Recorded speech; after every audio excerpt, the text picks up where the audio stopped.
ఈ సమ్ చూడండి, ఇది మెయిన్స్ మోడల్ సమ్. ఇది ఇక్కడ మనకి ఏంటంటే కాలంలో 3 ఇచ్చాడు, ఆ కాలం 2లో ఒక 3 ఇచ్చాడు.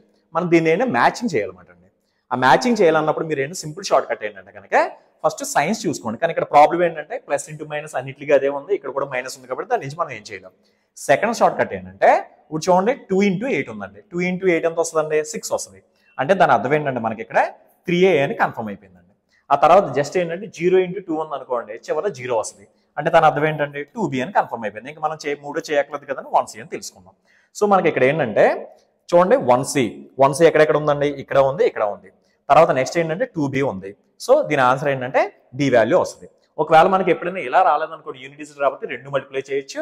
అది కూడా జరగనప్పుడు మీరు ఏంటంటే అన్ని ఒకే సేమ్ ఇచ్చాడు అనుకోండి. ఇప్పుడు ఇక్కడ అన్నింటిలో 6 ఇచ్చినప్పుడు ఏం చేయొచ్చు అంటే ఈ రెండింటిని యాడ్ చేసుకోండి. ఇప్పుడు ఈ రెండింటిని యాడ్ చేస్తే ఎంత వచ్చిందంటే -6 వచ్చింది.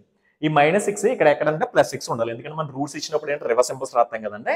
తర్వాత చూడండి ఇది -30 + 32 అంటే ఆన్సర్ ఎంత వస్తుందండి? +2 వస్తుంది. ఇక్కడ -2 ఏదైతే ఉందో దాని ఆన్సర్ అదేనండి. ఇక్కడ చూడండి +2 వస్తుంది. ఇక్కడ -2 ఏదైతే ఉందో దాని ఆన్సర్ అలా వస్తుంది. అలా కూడా మనం చేయొచ్చు ఆ సమ్స్.